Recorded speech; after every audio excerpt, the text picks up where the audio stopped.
So thank you all for coming this evening, for braving some of the most challenging weather we've had in Butte since I've lived here. That's about 7 years. It is only 0 degrees outside, so really it's pretty balmy. Our first Café Scientifique was held uptown a few years ago, and it was minus 20 degrees after that night. But we didn't have 6 or 8 inches of new snow, so that made it easier to get around. But none of us took off our jackets because the building was too cold.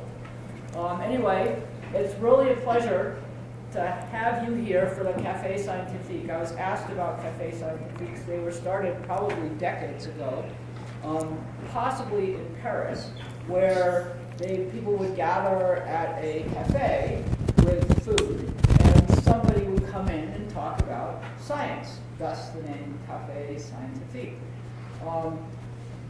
The Montana Embry grant from the Department of the National Institutes of Health sponsors a couple of Café Scientifiques in Butte each year, and a few in Bozeman as well. And they were sponsoring them in Bozeman, but I said, hey, how about sponsoring some in Butte? So thank the National Institutes of Health, you the taxpayers, for sharing some food with us, but also for paying to bring today's speaker here.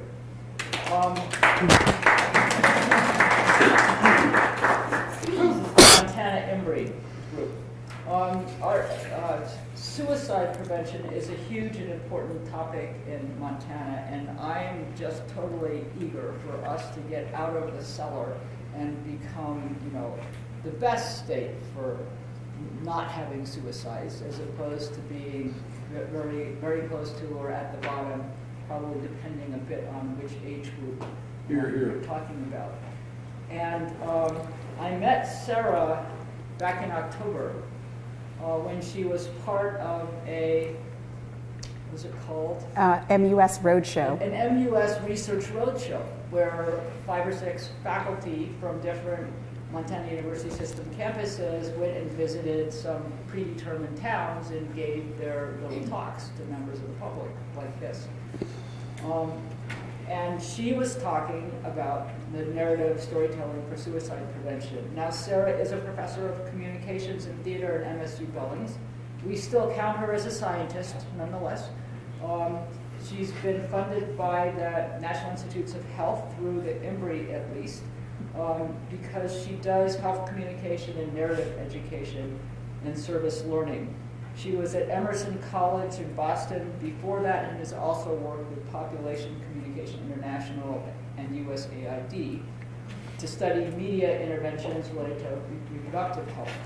Anyway, so Sara is here to talk to us about narrative storytelling for suicide prevention, an example from the Montana Let's Talk campaign, which is her project, and had a couple pilot sites in eastern Montana with high schools.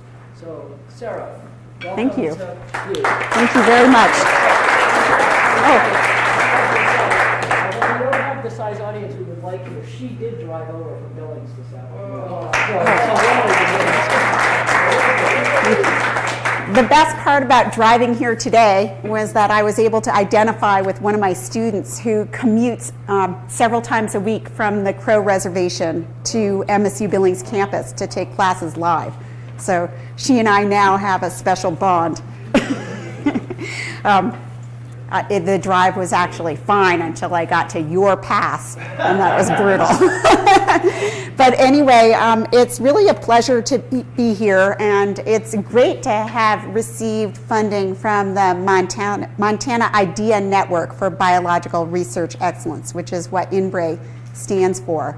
And INBRE, this Idea Network for Biological Research Excellence, comes out of the General Medical Sciences Institute of National Institutes of Health, and it's designed to fund and promote research in rural areas such as Montana. So states that have a large rural population get this special funding to promote higher levels of research in these communities.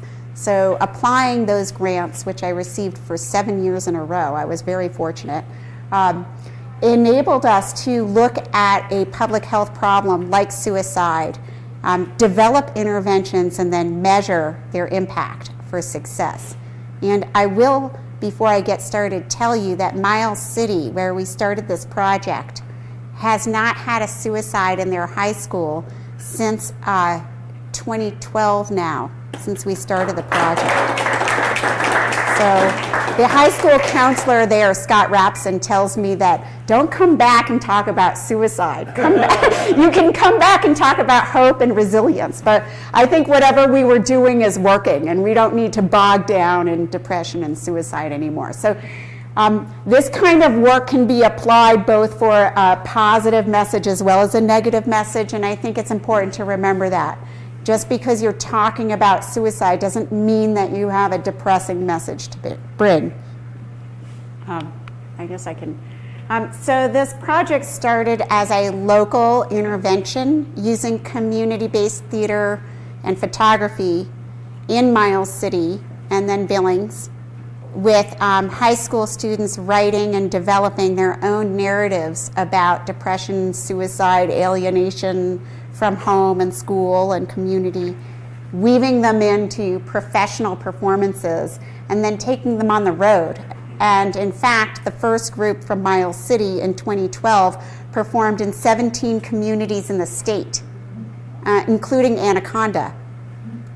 They were invited in to all these communities and high schools, and each performance that they did involved a live Q&A about anything the audience wanted to ask related to this issue of suicide and depression, and the conversations were all facilitated by licensed professional counselors.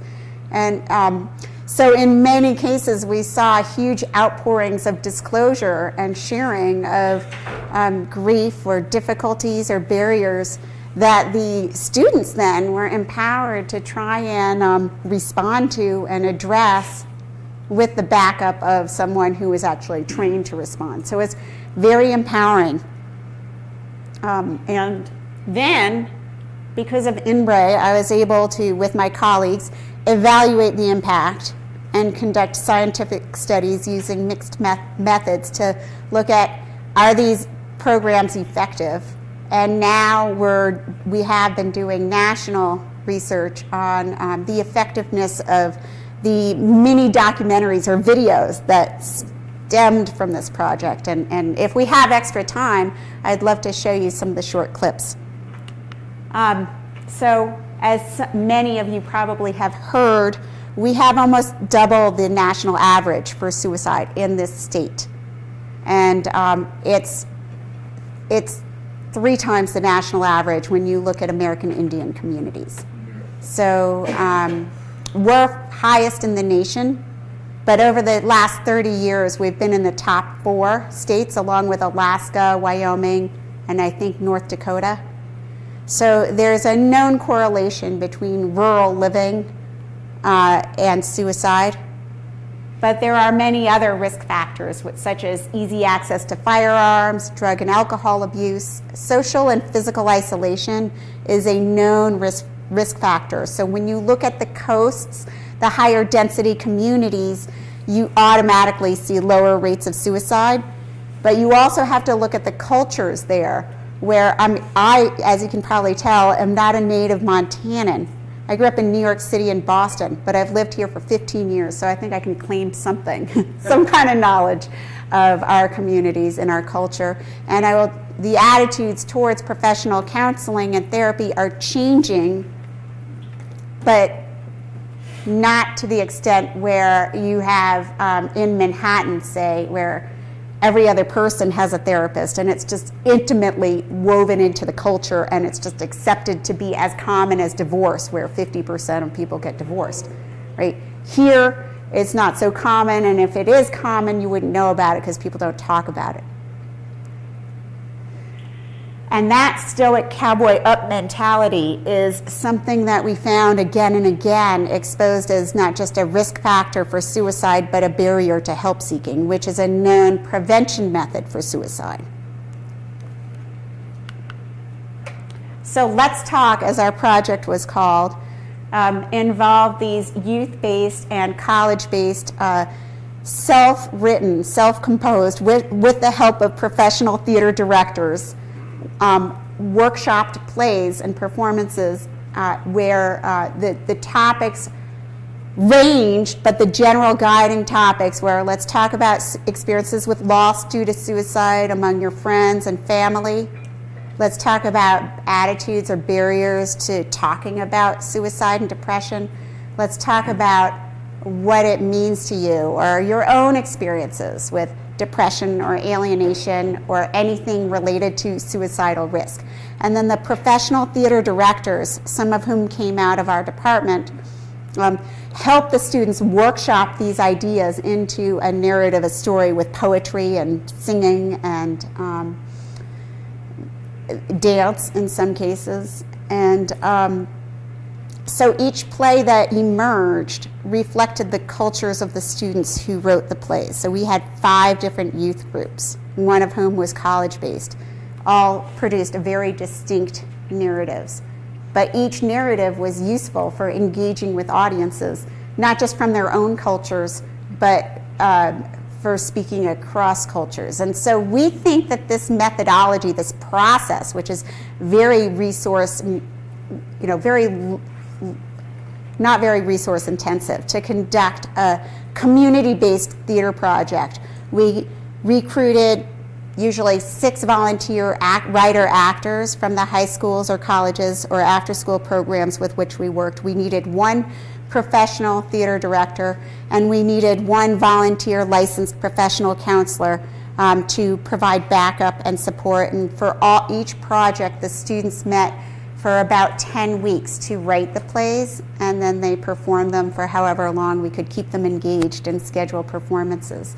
Each of the students received either question, persuade, and refer training prior to going through this process, or assist suicide prevention training at the outset, so that they're becoming skilled, trained prevention speakers. So as they start to grapple with these difficult and risky subjects, they at least have some backbone, however limited, of what to do if there's a problem, either among themselves or among the people that they interact with.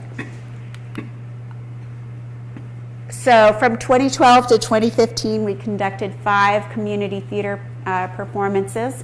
2015 to 17, I spent looking at the impact, and now I'm testing the effects of a digital version nationally.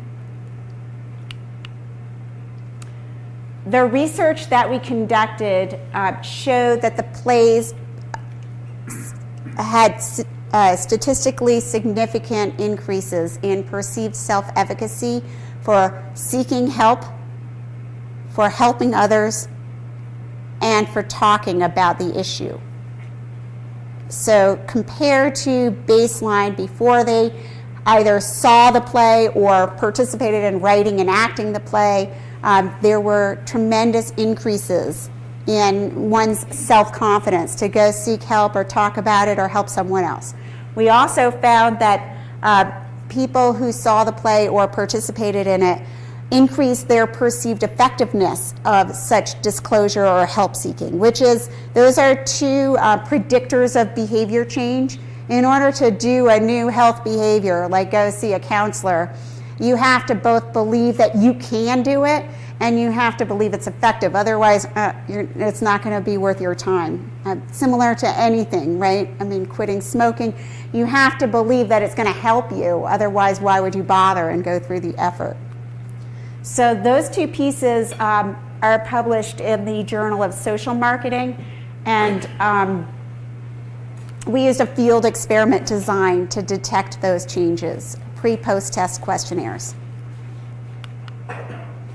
We also used a qualitative field experiment design using focus groups before and after the intervention, both with the actors and the audience members, to look at whether people's attitudes about help seeking had changed. And that work, which is published in the Journal of Applied Communication Research, showed that all of the people we talked to believed that stigma again and again, was a driving factor for suicide in Montana, and that the plays, according to them, qualitatively reduced their stigma of help seeking, their stigma of suicidal risk, and their perceived stigma of conversations. And so that gave us the idea that now, which is the research I've been engaged in recently, is how can we quantitatively measure the impact on the stigma of help-seeking scale in response to either viewing the plays or viewing the video about the plays. And we found significant reductions, actually. Looking at college students viewing the videos, which are only 7 minutes long, online, we found, and these were much more controlled experiments where we were able to randomly assign to treatment and control. We had statistically significant decreases in stigma among the treatment groups.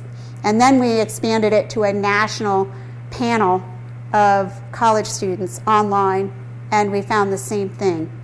Not always with our video. We also included a nationally well-researched SOS video with Signs of Suicide curriculum has a video, so we included their video for college students, and they achieved a statistically significant reduction just in response to watching the 10 or 17-minute video.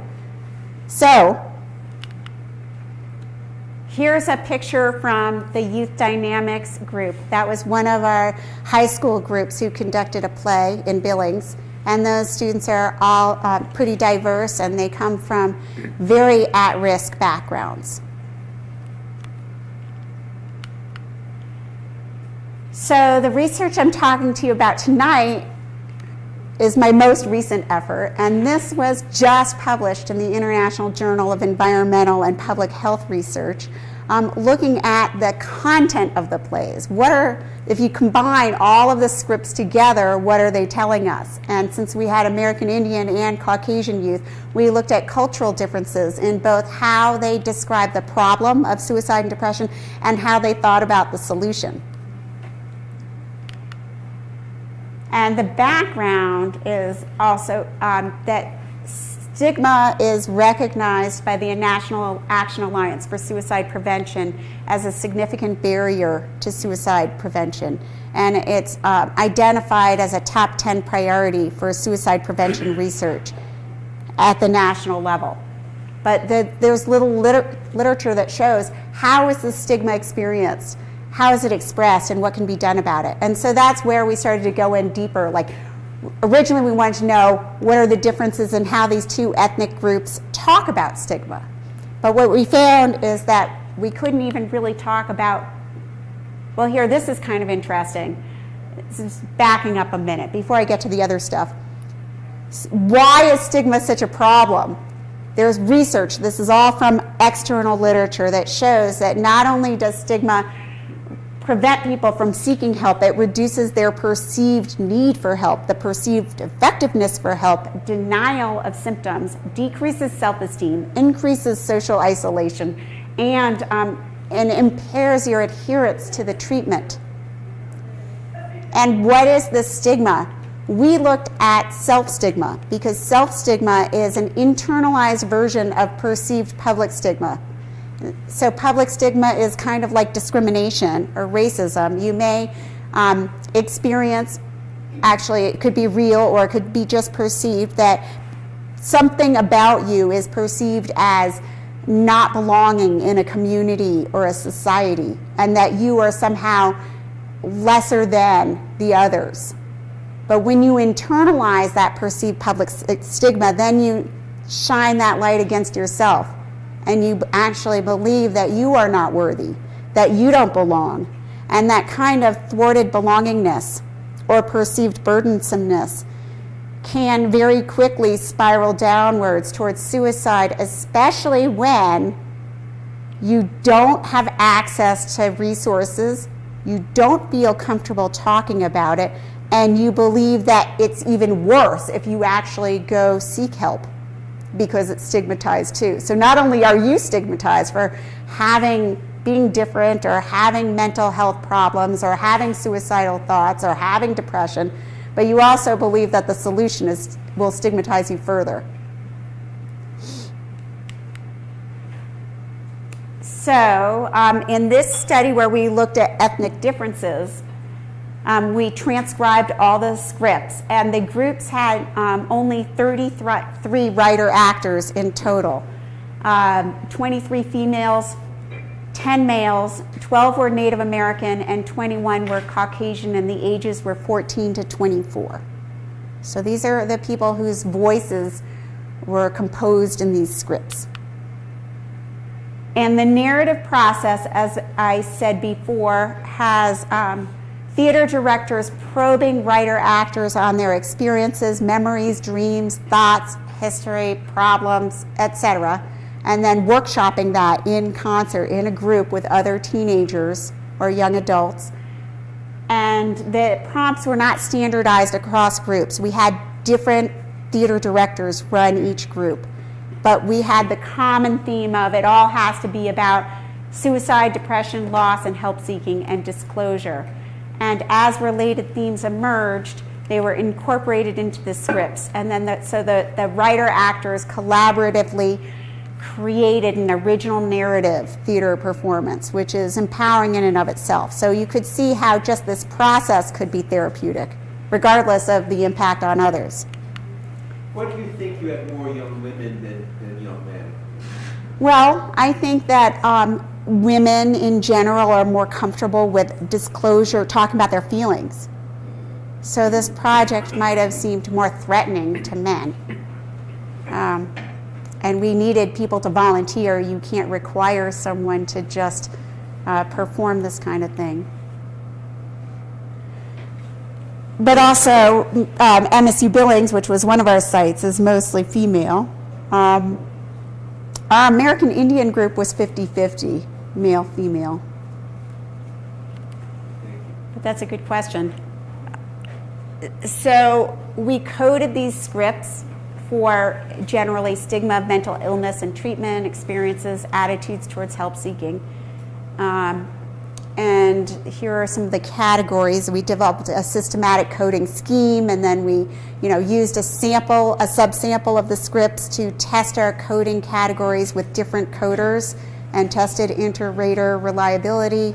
And we got to common agreement about what all these categories meant and how we would apply them.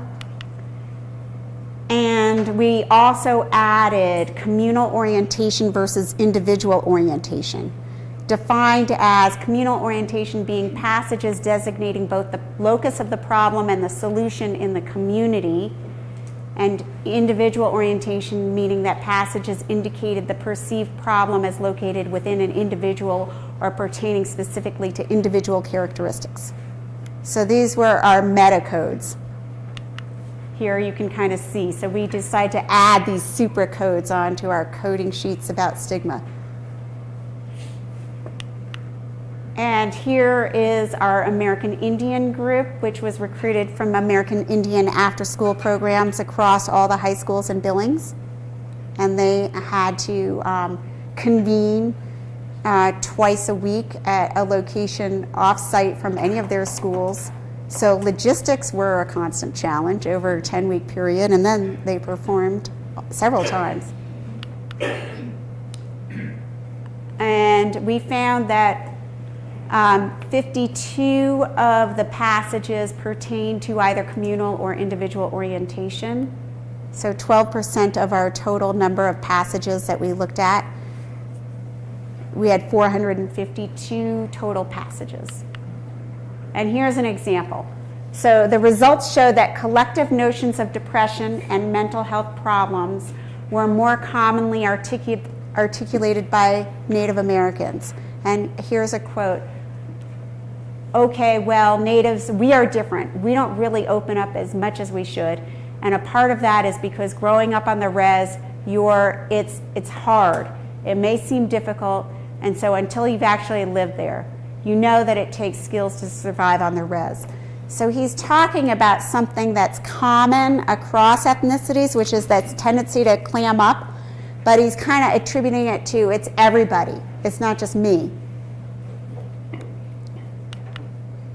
By contrast, Caucasian students described experiences with depression as a personal problem, one that is partly caused by rejection or negative judgment by others in their immediate community. Here's an example. I know exactly what you all think I am. I'm some Judd Nelson character with my fist in the air, and I smoke to rebel from the social norm. I don't give a damn about the social norm. I mean, I really don't care what they think of me, but I'm going to keep doing whatever the hell makes me feel not like crap. And they can come to whatever conclusions they want. But that they think for a minute that they know who I am, they're dead wrong. And this is a Caucasian female college student. Oh no, high school student, sorry.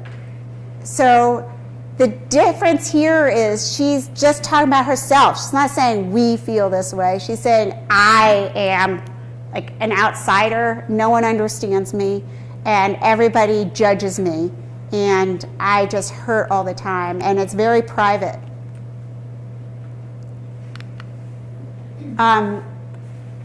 American Indian students also describe the solution as collective. I think it's part of what we are longing here is what we're doing this evening. I then have to share with you my own experience with depression and suicide attempts in my family in order to serve as your master of ceremonies. So a Native American high school student talking about the solution as we have to share. The solution is that we have to have maybe a ceremony or a group event or a family conversation to get through this problem. Caucasian students tended to describe the potential solution for alienation to be rooted in another individual rather than a societal intervention. We reject the weird, and soon the unreasonable hate of others becomes the unreasonable hate of ourselves. And then what? Do we just fly away like Superman? No, there is no Superman. No one to shield us from those words that sting like bullets. No one to save us, the weird, the outcasts, those just trying to hang on. So it's like they're looking for one person to be their savior, not a communal or collective action. Yes? DPHHS statistics, I'm going to further up on Father Beretta's notion.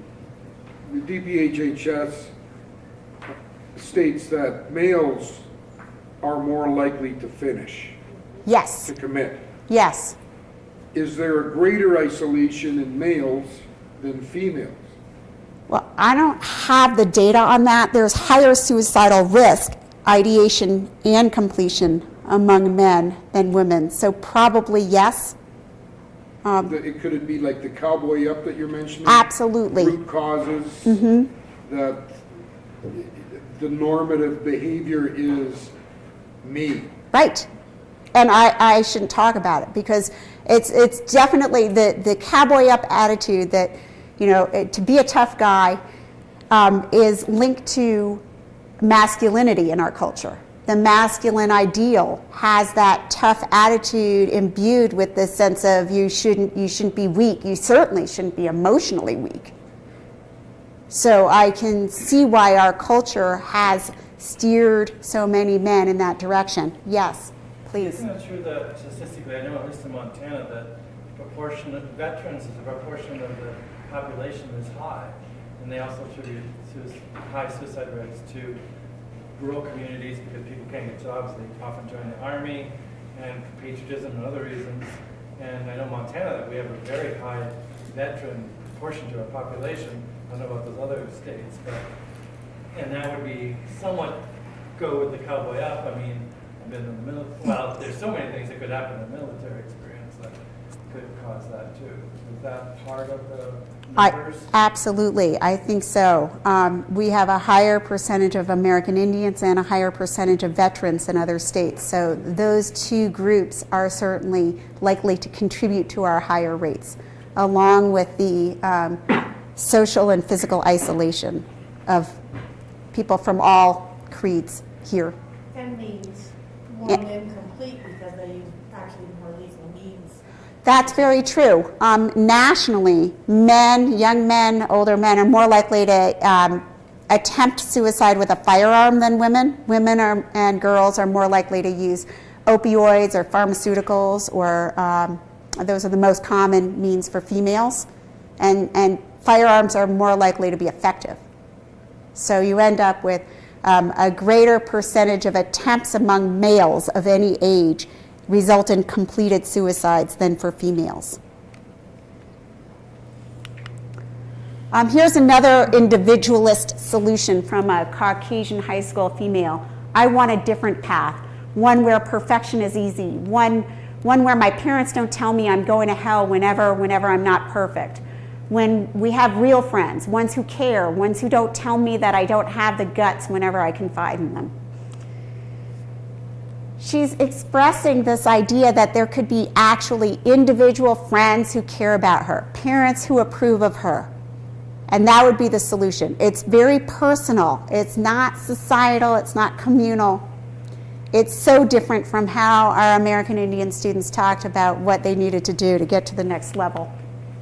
And we have many more quotes in the article that was published. Cultural differences in how Native American and Caucasian students view stigma is rooted in their perspective of mental health problems and depression in particular. Native American youth tended to speak of help as something that is the responsibility of each member of their community, and the barrier was described as the failure of community members to step up to the plate and help each other. Caucasian students described mental health problems as individual in nature and the barriers to help as caused by specific individuals, parents, teachers, friends, failure to care. May I? In conclusion, oh yes, go ahead. Stemming from the beginning of your presentation, socialization, loss, depression, alienation, is there something, I'm kind of going to be specific, does social media emphasize isolation? Absolutely, and that's shown in others' work who have looked at increased social isolation is correlated with higher social media use. The more you rely on social media for your friendship network and your interpersonal communication, the less time you spend having live interpersonal communication, or what I think of as real friends. And so therefore the result is you're increasingly both physically and socially isolated, because as many of us probably realize now, the friends you make on social media don't provide the same support that friends in real life do. Well, is it then the actual dramatic conventions that you're creating, recreating what is lost due to social media? Through these plays? Yes. Absolutely, and in fact, that's been one of the criticisms, just a second, of the use of the digital videos as an intervention, right? Because we're losing that rich interpersonal communication. And I'll tell you, it was very empowering to see these young people stand up on stage and speak to whole roomfuls of adults from eastern Montana or southwestern Montana and talk about these very difficult issues. That's like an extreme of live interpersonal communication. You can't replace that with a video. So the impact of a digital version is going to be automatically much, much less. So the audience, seeing the courage of the actors, import the courage and become actors themselves. Or disclosers, right? Sharers. Yeah, good. You had a question, Kale. Social media is also controlling my system. Oh yeah, that's very problematic. Thank you for pointing that out. Yeah. Social media is also controlling her sister, who's 13. So she's having a heyday with all that stuff right now. From the mouths of babes. Yeah. Was there much difference when you're talking about social media with the Native American versus the Caucasian? I haven't looked at that. I don't know, but that's an excellent Do they question. have equal access to social media, or just that by itself? I mean, do the natives have smartphones as much? I mean, Oh, probably that's pervasive. I don't know. it's pretty pervasive. Yeah. Yeah. I think even on the reservations, phones, that's They're just, everywhere. I mean, even in Africa, right? They Yeah. skipped the desktop computers, laptops, went straight to phones. Individualism is counterintuitive to the native culture. Is conquering? Counterintuitive. Yeah, Native counter, culture. right, Native okay, culture so is that's much one more of, community-oriented. absolutely. So I am not by any means trying to step out on a limb and overgeneralize here and say that all Native American tribal communities or cultures are the same. But I have looked at the literature and at scholars and talked to people who are my American Indian students and colleagues, and it seems like there is a common belief in this communal orientation to helping each other. And so some of the quotes here, just a second, Cale. Native people help each other. This norm of mutual support is an important part of Native identity and traditional culture. And another scholar says, a mutual support is not only the preferred method of assistance for youth struggling with suicide, but also is an integral part of American Indian identity and culture. And so hold on a second. So confusing, right? Because you would think that a culture that has this communal orientation would have less suicide, not more. And the only sense that my researchers and I could make of this is that perhaps the prevention curricula that are provided for American Indian communities are based on white people and don't draw from their strengths, are not culturally rooted in the pillars that make American Indian communities strong. And so if we were to engage tribal communities in developing their own curricula, maybe those curricula would also be useful for us rather than the other way around. But certainly it stands a chance of being more useful for those communities. Yes, Cale? I have a best friend that's Native American, and she has sensitive feelings, and she's from 2 tribes. The only tribe I know she's from is from Sioux. Sue, thank you. So she has a best friend who's American Indian who's from 2 tribes. And Native American, and she has sensitive feelings. Thank you. Do you talk about those sensitive feelings? No. Okay. It's difficult to talk about. We feel that we've developed an innovative, easily disseminated tool for suicide prevention, not both with the process of doing live plays in any community, which is naturally culturally tailored because it's written by the veterans or the Miles City high school students or wherever you take that process to. It can be written by and speak to the community where you do it. By using the videos, we have an even cheaper, more highly disseminated tool that is available and now with a proven track record. The advocacy contribution here is that we're contributing to a national suicide prevention research agenda, and we're starting to ping off how to decrease stigma, what types of stigma exist, how stigma is expressed, and we're even beginning to address what can be done about it. In terms of capacity building, this project has resulted over 7 years in several master's students dedicating their careers to mental health training and research. One of my research assistants during this process got her master's in psychology and is now a Board of Education certified trainer of counselors and conducting her own training symposia, the next one being April 5th in Billings for continuing education for licensed professional counselors with the focus on suicide in Montana. Is she teaching the Let's Talk? Yes.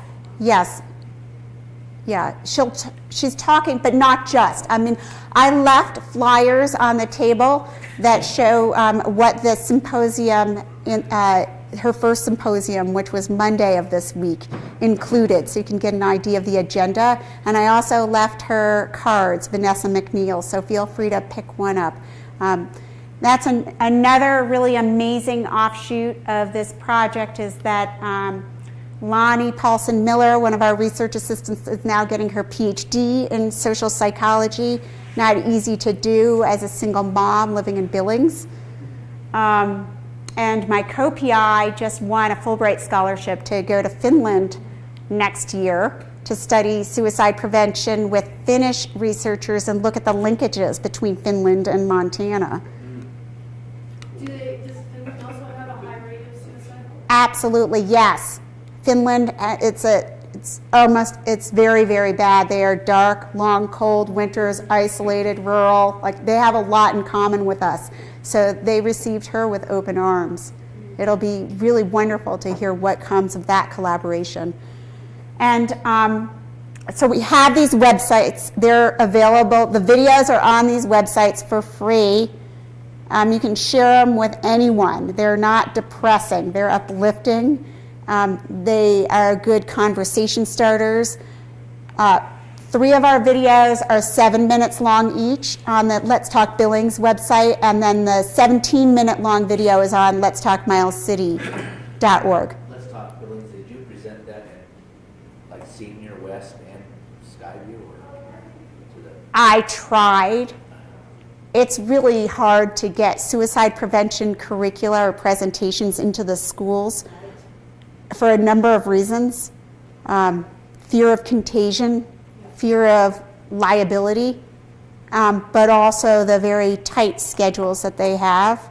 So the School District 2 has adopted a good suicide prevention curriculum. I believe they've adopted the SOS, Signs of Suicide curriculum, and so that's what they're teaching, and they really don't want to introduce anything that's like loosey-goosey or, creative right now around that topic. There's a lot of fear. Isn't that root cause, though? Is that a cause? The root cause. Yeah, well. The fact that you see somebody who's ailing, but for fear of contagion, I'm not going to talk to them. I couldn't agree with you more. I really. So in the school system is teaching. Yes. Segregation and individualism. Yes, you could say that, or at least they're very skittish. The administrators are very skittish about encouraging prolific conversations around these sensitive issues. And but they have reasons. There have been lawsuits. There have been suicides. So it's complicated. And there even is some evidence that suicides, not suicide prevention curricula or not suicide conversations, but suicides themselves can be contagious. You had a question? Yeah, I taught intercultural communications a long time ago here, and I remember very much from that American culture is extremely individualistic.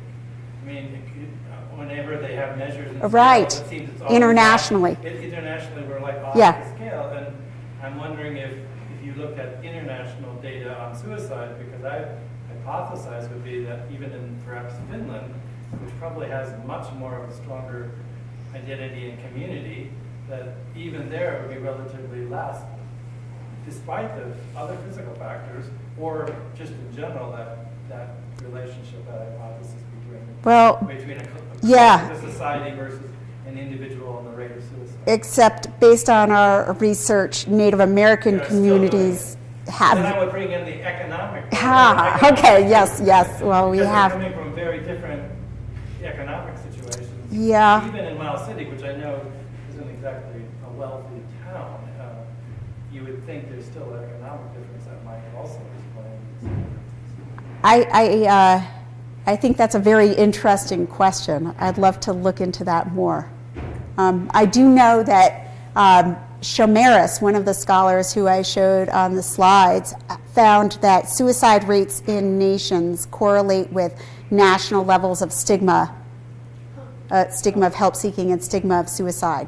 So there's actually a correlation at the country level. So countries that have low levels of stigma of professional counseling or stigma of suicide also have lower rates of suicide. Kind of like New York City. Yeah. Could there be a modern trend towards total dissolution of cultural, like we have cultural norms based on thousands of years of development, myths, mythology, even the Finnish people, myths about light and stories that are told in a community setting. These days, that is being dissolved, and more so in the modern context of social media, because everything is being normalized. In your studies, have you seen, like, say, have you compared suicide data from 1970 to 80 to 90, et cetera, and is there a trend? Well, globally, suicide rates are rising in almost every country, in almost every age group. There's not enough evidence to show that it's correlated with technology, although that has been hypothesized, and some people have looked at that. I do think that the loss of oral histories, storytelling, could be some of the things that we're losing as our societies become more, I guess, disparate or disconnected. And technology is related to that, so that's a very important thing to keep looking at. I myself am a big fan of storytelling now after engaging with this project, and I'm now teaching a class to use storytelling as a means of researching the lives of refugees, both in this country and in Western Europe.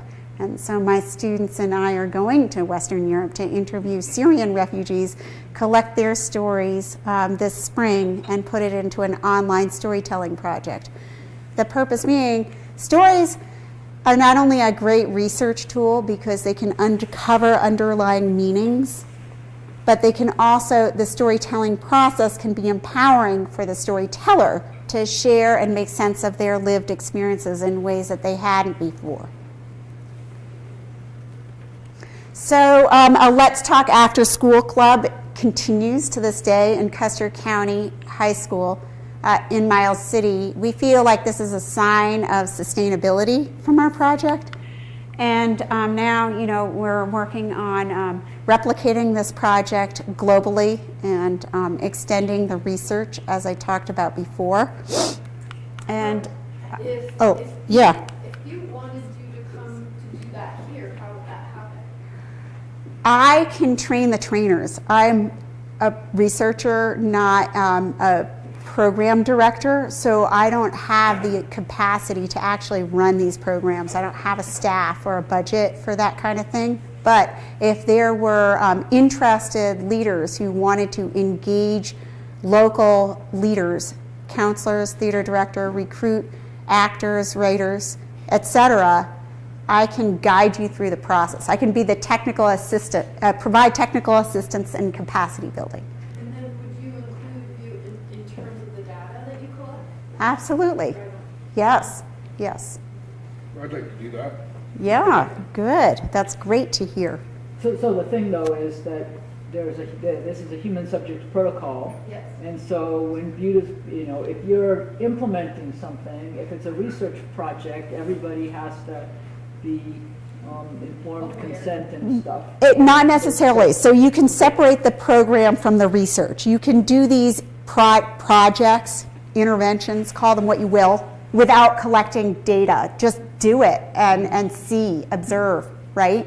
And try to help others. Then you don't have to run it by human subjects committees.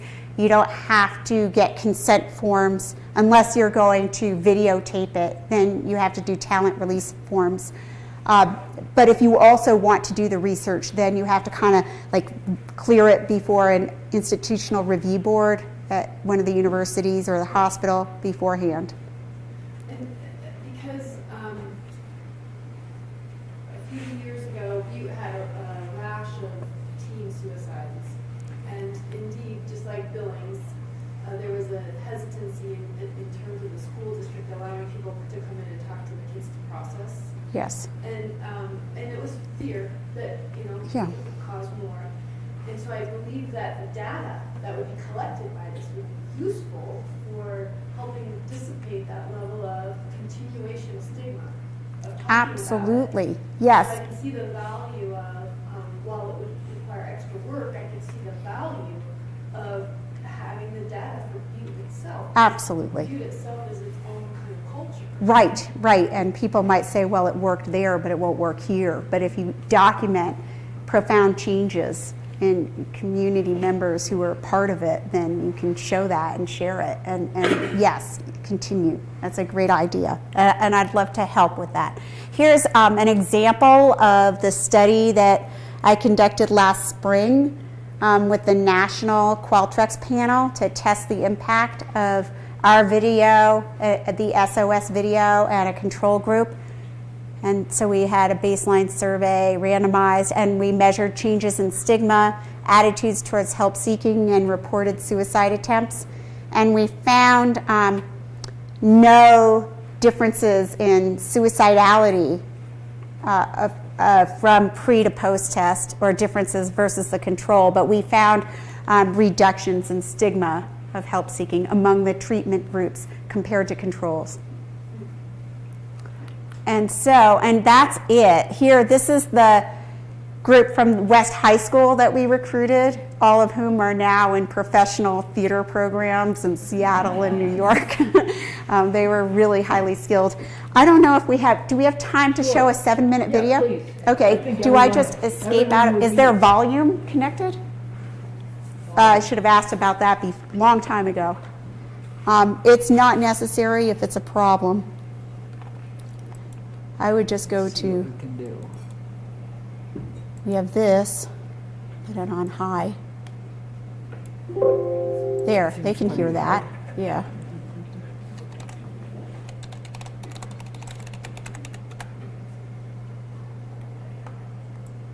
All right, here's our website, and down here we have these 3 videos. I'm going to play, well, let's take a vote. This top one is from our MSU-Billings college students. The number 2 is the American Indian after-school groups. And number 3 are the West High Drama. How many people want number 1? Number 2? All right, that sells it. Okay, let's do it. Okay. Oh. Interestingly, we were able to recruit an American Indian theater director and sound guy for this play. Is that too loud?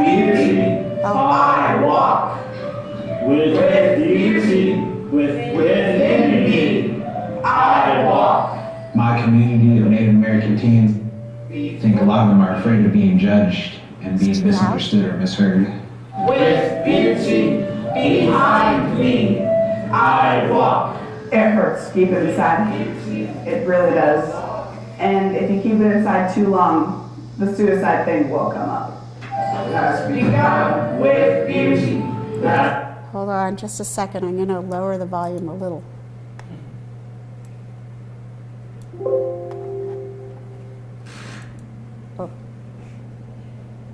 Begun with beauty. Teens like us sometimes don't have a voice because they're sometimes scared of what people might think.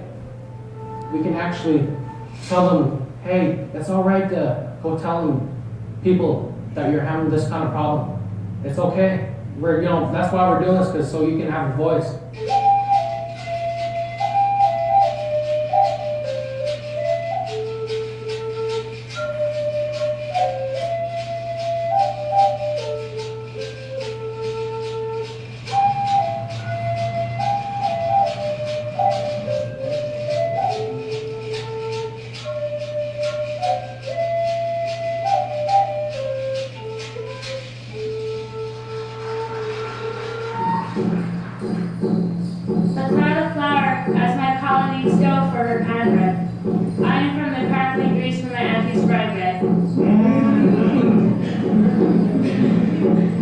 During the process, I ask, how many of you have been touched by suicide?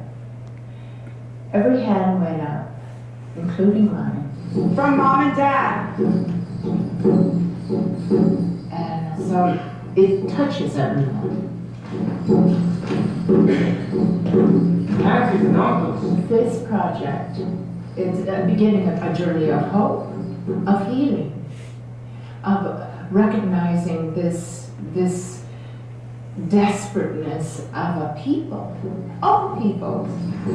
Cousin in our clan. At times we dance out on the grass. Okay! I am from prayers taught by my families. I was always taught the value of life and that it's a very delicate thing. One of my friends had passed away last year and it affected the whole community, not just a few people or just the family, it was the whole community, and it just started out with some chaos and disarray, and I wanted to help prevent some of that and hopefully put a stop to that. My Grandpa Peter once said that in order to get your way in this life, you have to help each other out. And later on in life, the Creator will help you on the days that you will become ill or just physically and spiritually sad. And that we all gotta help each other out.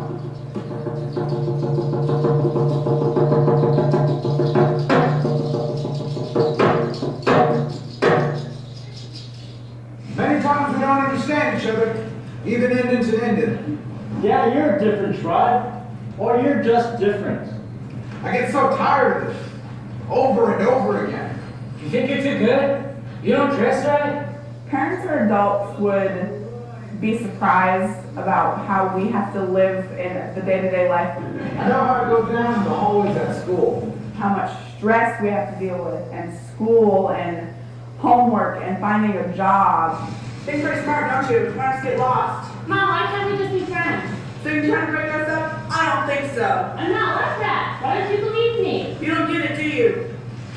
Get lost. Some people keep it in. And I literally was like, no, I'm not keeping it in. My friends, they're like, oh, I'm going to keep it in and not deal with anything. And I'm like, that's not how you do it. That's just hurting yourself even more. And I'm not a big person on hurting myself anymore. Hey man, you want some of this? Good stuff. I don't do that. What? What'd you say? What'd you say? Huh? Get up! Get up! Get up! Get up! Get your fuck out! Get up! Get up! Get up! Get up!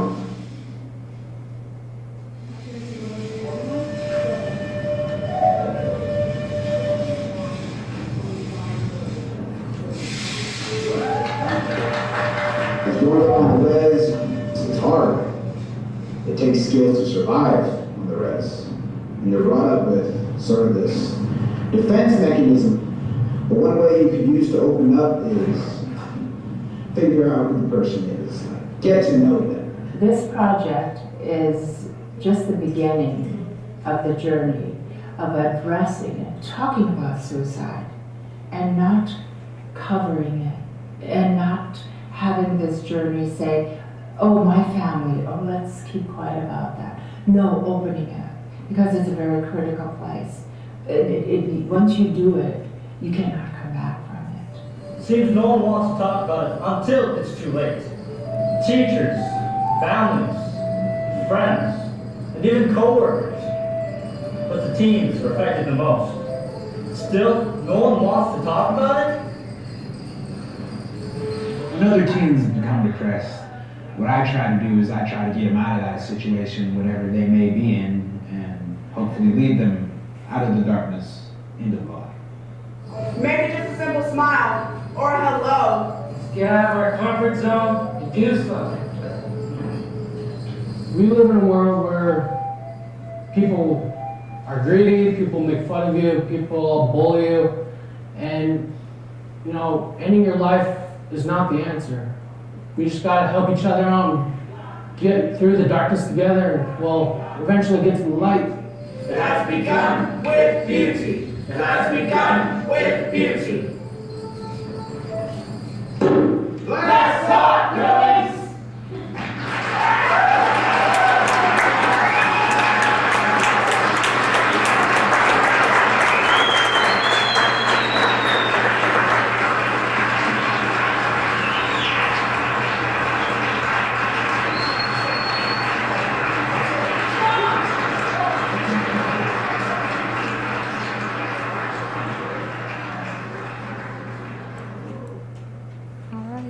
Thank you very much.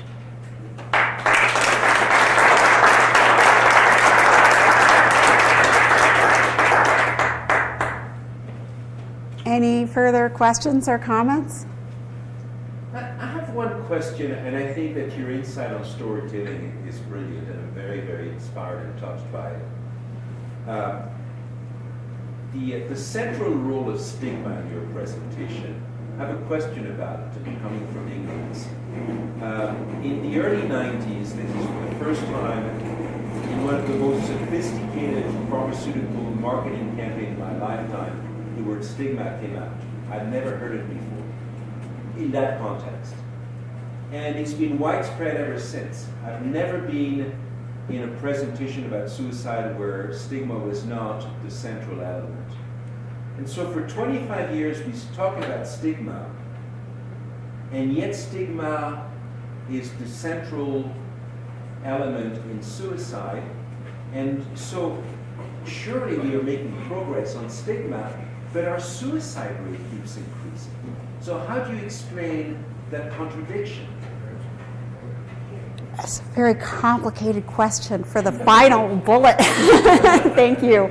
I don't want to keep everyone. I know that it's late and it's cold, so perhaps I can try to answer that one-on-one. My cards are on the back table. If you want to follow up, please grab one. And if you have more questions for me or you just want to hear my response to this, stick around and I'll talk to a smaller group, but I have the sense that some people need to get going. So thank you very much, and I hope you have a safe journey home. See you at 8 at the